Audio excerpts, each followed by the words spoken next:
God, we thank you for your presence.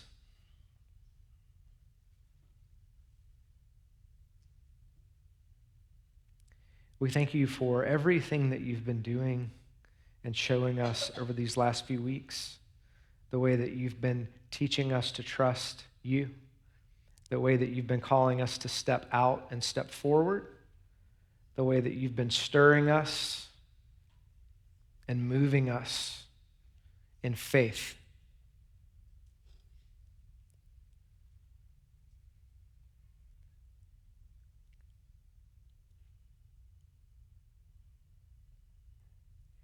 And I've just become so thoroughly convinced, Lord, and I want to say it in front of your people, that this is not a temporary season where we focus on faith for a while, but this is one of the new things that you've given us.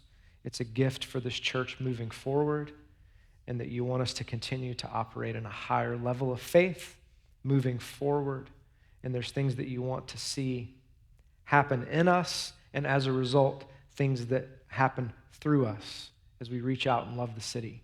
So I just pray right now for those things that we say, I believe that God can do this, but not this, or I have faith for, I had a sense a couple of weeks ago, guys, that it's easy to have faith for everyone in the circle, but not me, right?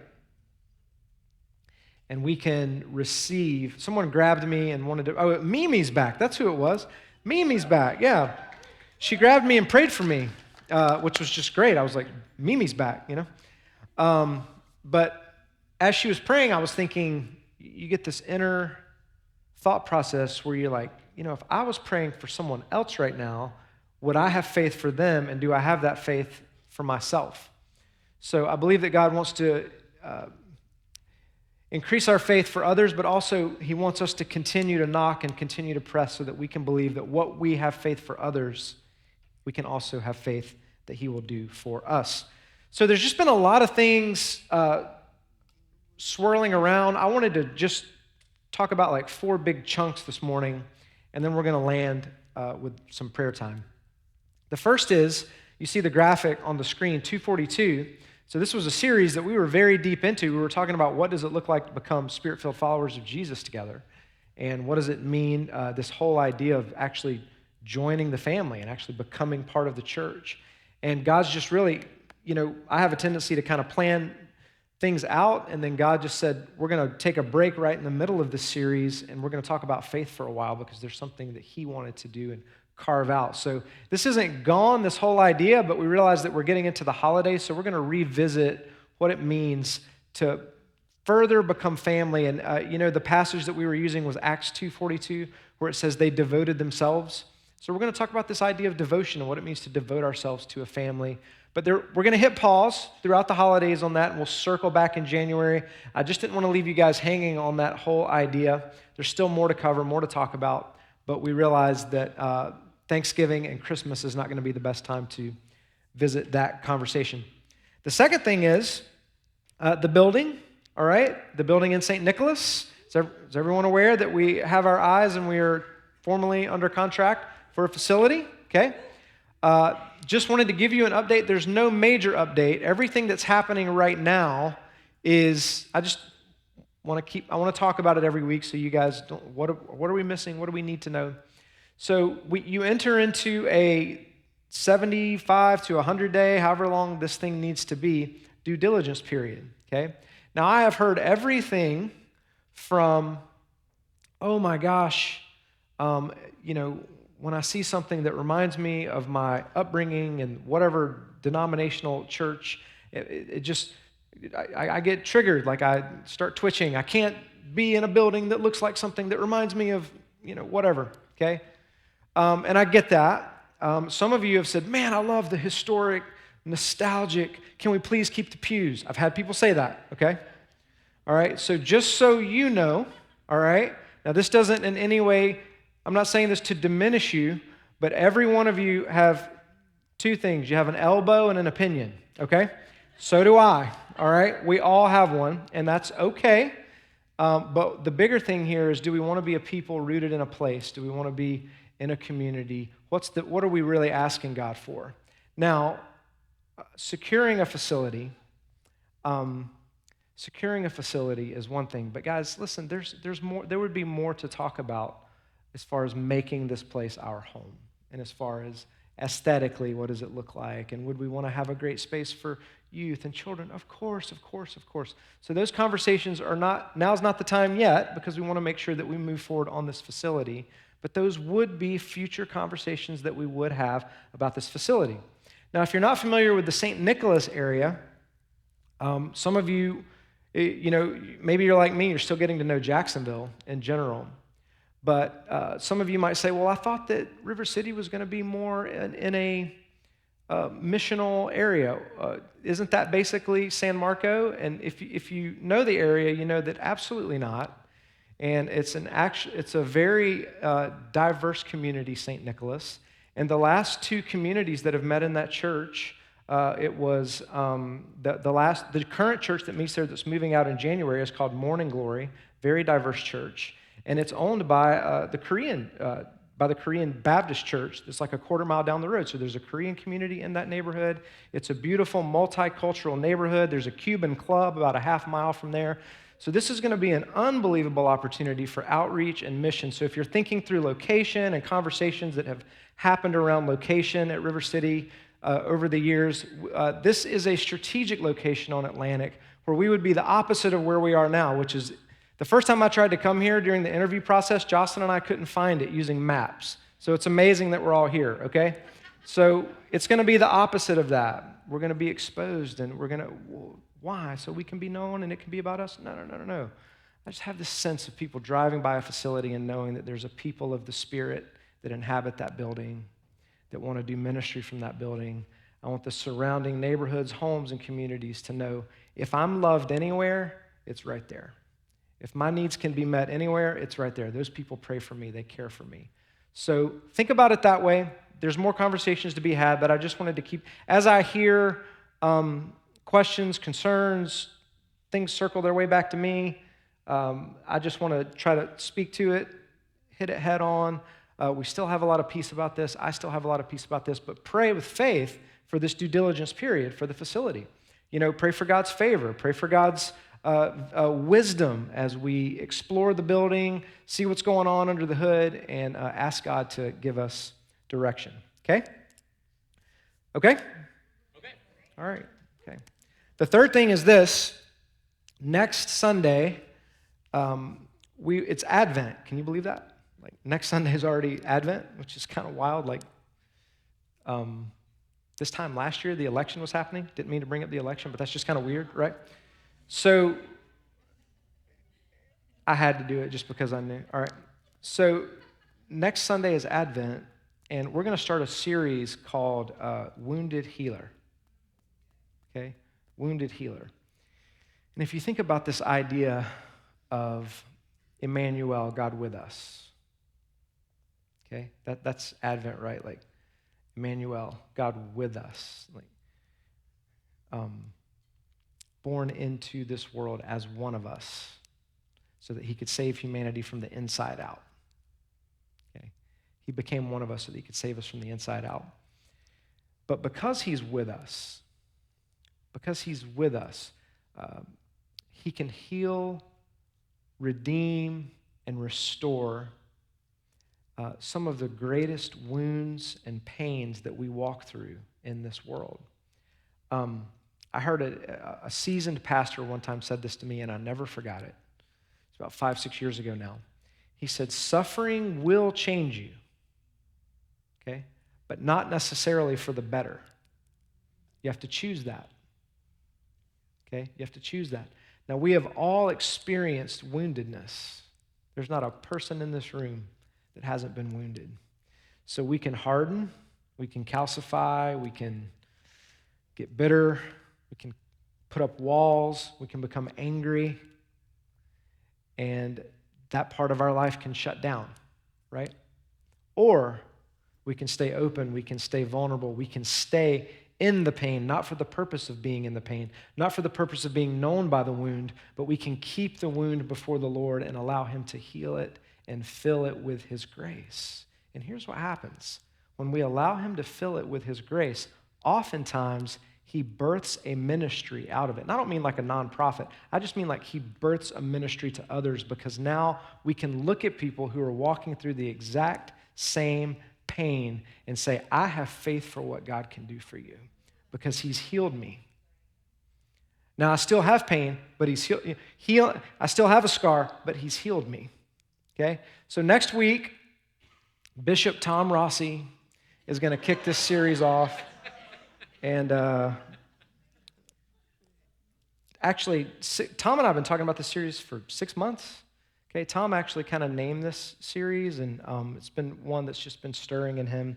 So it's very appropriate that he's going to kick it off next Sunday as we move into Advent. But I want you to, the one reason we wanted to do this over the holidays is because a lot of our woundedness is, well, all of it's relational, right? And a lot of these wounds and hurts and pains get brought to the surface this time of year. So I want you to think through, not just think, but I want you to think through the ways that you've experienced pain, and maybe the ways that you're dealing with that pain that's not healing, it's numbing, it's avoiding, you've hardened, or you're angry, or whatever you're choosing to cover it. Or it may just be you've put the woundedness on and you've let that become. I feel like this is for somebody. You've put the woundedness on and you want that to be your identity. Like, I'm wounded, or I'm anxious, or I have this, or I have that. And you're using that as a blanket to avoid healing, because you know that the healing process is going to be painful. It's going to be good, but it's going to be painful, and the Lord wants to give you grace so that you can heal, but you'd rather wear the woundedness. And you can't move forward in your life in maturity. You can't move forward as a person. You can't move forward emotionally and relationally if you want to wear the woundedness. So God wants to heal that. He wants to move you through a process of healing and give you something greater than just wearing the cloak of woundedness. Okay? All right. Everyone seems excited. Lord. All right.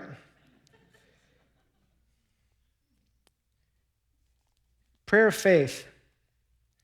Is anyone among you in trouble? Let them pray.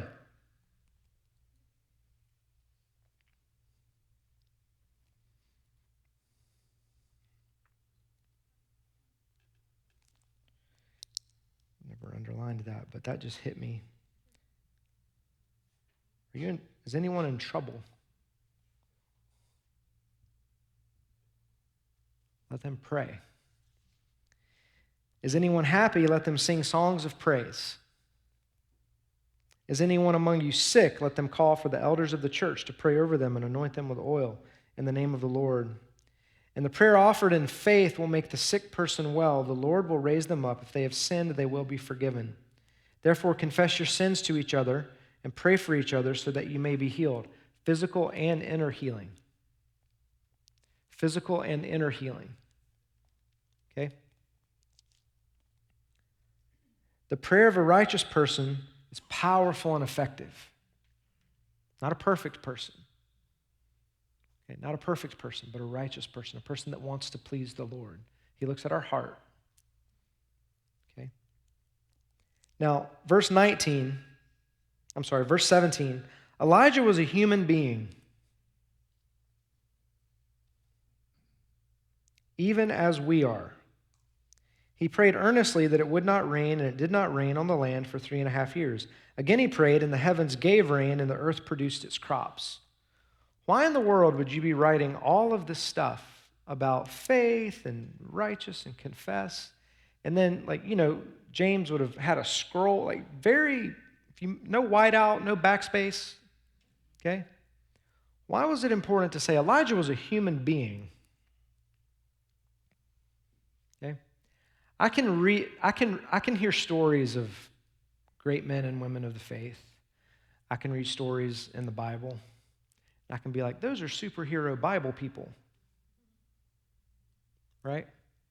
Now, the group that James was writing to would have had the stories of Elijah, and they would have had the stories of Moses, and they would have had the story of David, and they would have had those stories. And he felt the need here to say, Elijah was a human. Okay? Elijah was a human that just desperately needed God to do something. He was a human being. Okay? Raise your hand if you're a human being. I'll get participation out of you this morning. Okay? Elijah was a human being, and he prayed with faith. This is the example that James had to use for these guys that would have looked back at Elijah as, we could never pray like that. We could never do anything like that because we're just normal, okay? Well, God's only ever worked with normal people.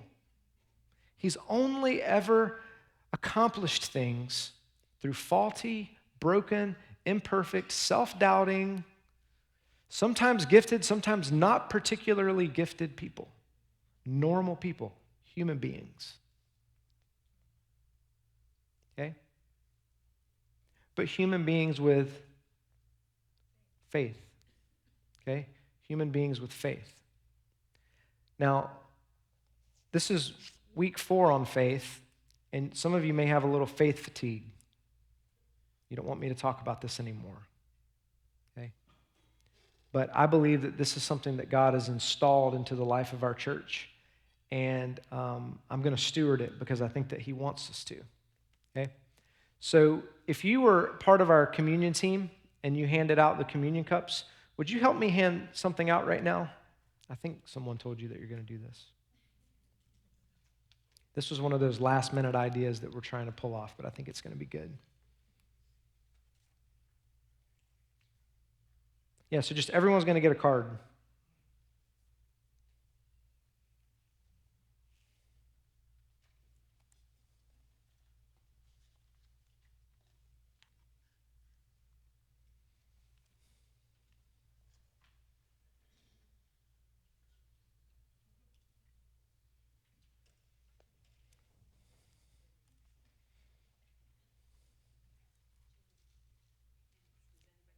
Yeah, if you need a pen, raise your hand too. If you have a pen, I'm not sure that we have enough for everyone.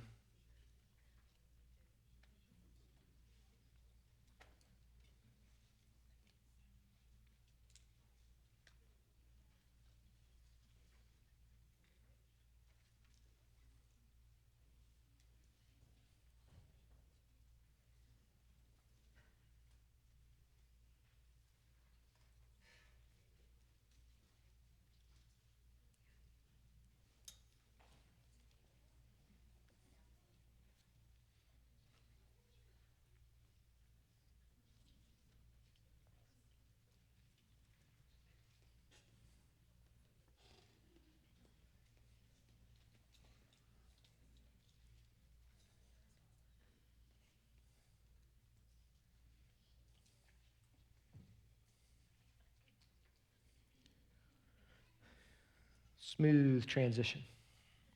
All right. Everybody have a card and proximity to a pen?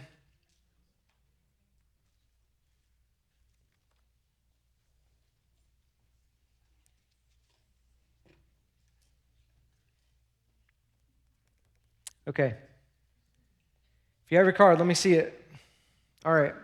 So I want you to look at the side with the scriptures on it first. These are the passages that we've gone over the last 3 weeks. Okay, the Hebrews passage was the week that I sensed that God wanted me to scrap whatever we had planned, walk up here, and we read through Hebrews 11. But it's a simple biblical definition of faith. Okay? Faith is the confidence of what we hope for and the assurance about what we do not see. Okay? So much of what it means to be a follower of Jesus is confidence in what we hope for, okay? All of it, confidence in what we hope for and assurance about what we do not see, okay? So I want you to focus in on that verse, and then the next one is the passage that we did last week, which was the way that Jesus taught us to pray, which was the friend that is waking his other friend up. and asking him for bread in the middle of the night. And the friend says, I don't want to get up. And he says, he will get up because of his reckless immodesty, his impudence. So he told him to just keep knocking, keep banging on the door, keep praying. And this is the way that Jesus wants us to pray. So I want you to focus in on that verse. And then the one that I just read is James 5:13 through 18, the prayer of faith. Okay? The prayer of faith. Now, I want these three verses to be absorbed into your soul, into your mind, and into your prayer life. During the holidays, what's easy to do is say, man, in October and into November, we had this really cool season where we leaned into faith. And let me tell you something. I have had seasons where I've seen God do things and it's increased my faith, and I've let it go. And I remember in this moment when God did some things for me a couple of years ago, I remember in the moment saying, I should be praying about this and praying about this and praying about this, because I sense that God has given me a greater faith to pray for these things right now. And I just let it go. Okay? And I believe that He's given all of us an opportunity now. Those of you that have experienced a heightened sense of faith, and if you haven't, then I want you to come forward when we do prayer time and ask the Lord to fill you with faith. I believe it is also a gift. I believe it is something that He can awaken in you. I believe that we can't even acknowledge His existence unless He makes us aware of Him. So you can ask Him for faith, okay? And I do know that we've had physical healings. But I believe that that's something that we're supposed to continue to pray for. So what I want us to do now is maybe someone could come up and play the keys or something like that. And I'm sorry, our guest piano player, I forgot your name. Good. Ryan, you can play. Ryan's not our guest piano player, but he can play guitar. What I want us to do is just spend a few moments to yourself with this. If you need to look these passages up and read them, I want to give you like a good 5 minutes. And then you don't have to fill in every single one of these, but if you have one big thing that you're praying for breakthrough, physical healing, relational healing, career thing, wayward child, lost parents, renewed faith, renewed belief, your marriage, whatever it is. And don't let the enemy stop you from saying, I have faith that I can pray, not just for others, but for me. And I want you to write it down. If it's 2 or 3 things, write them down. Let's just take a few moments and do that.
analogy I gave a couple of weeks ago is you don't want to pray for your broken leg because you know some people have 2 broken legs. God doesn't look at it that way.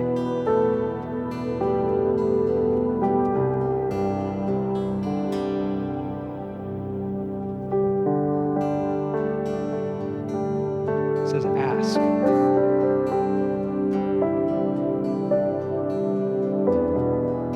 Don't leave off the thing you're afraid he won't answer.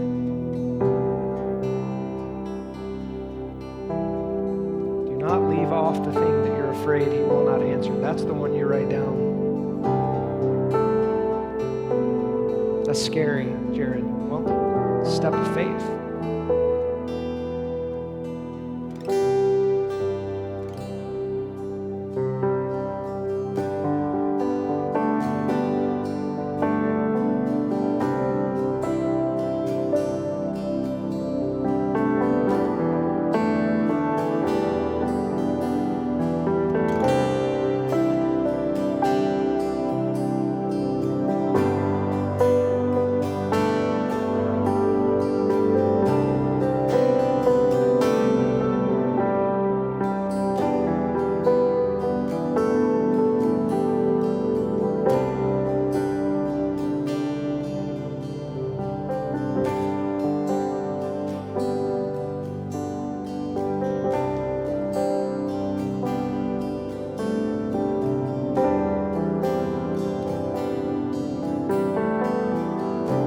Christy, when I went to camp, the one night that I showed up, you can ask Jocelyn, I texted her on my way home and I said,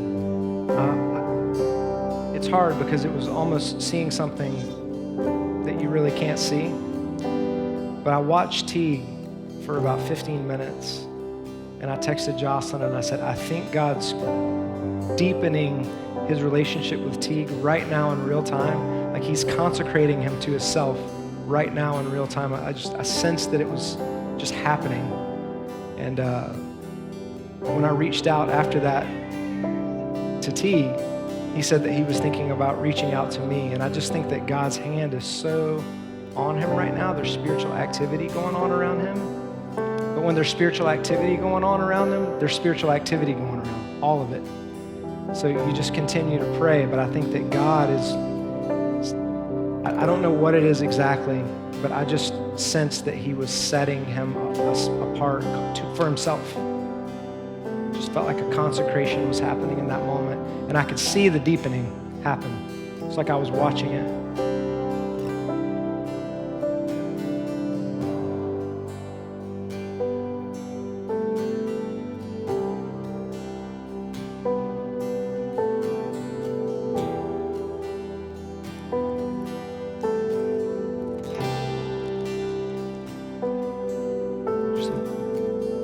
Old, crusty,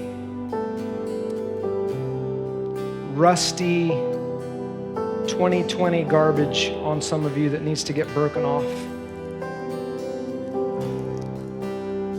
Maybe all of us.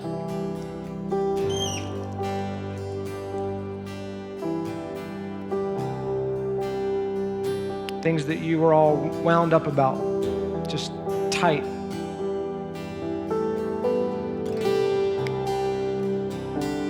He wants to break that off so you can just be free, just free.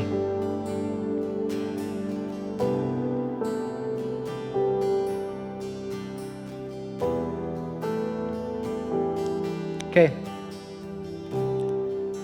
Now, here's what I want you to do with this. I have mine.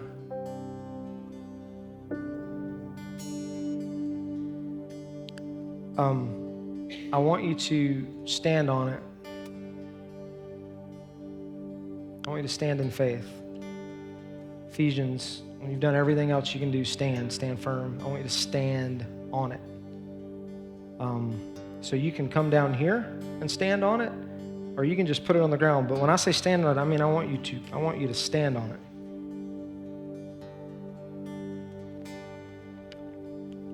Absorb it through your feet. I want you to stand on it. This is weird. I don't do this kind of stuff. That's an excuse. If you're a part of this church and you're saying that, you got problems because we explore the space, okay?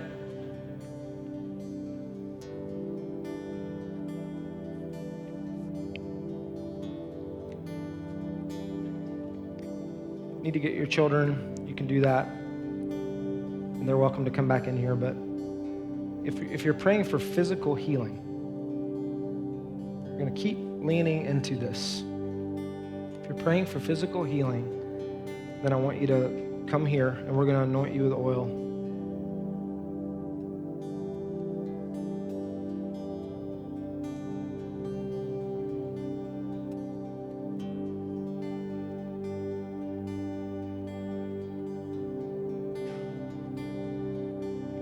So I was here last week. Will people know that I was here last week? They'll know you're still knocking.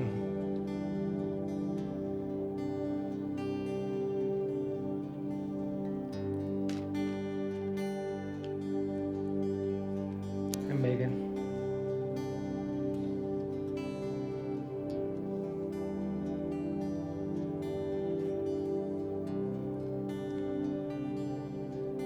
Now, Mac's going to come up and lead us in a time. Prayer ministry is what we're about to do.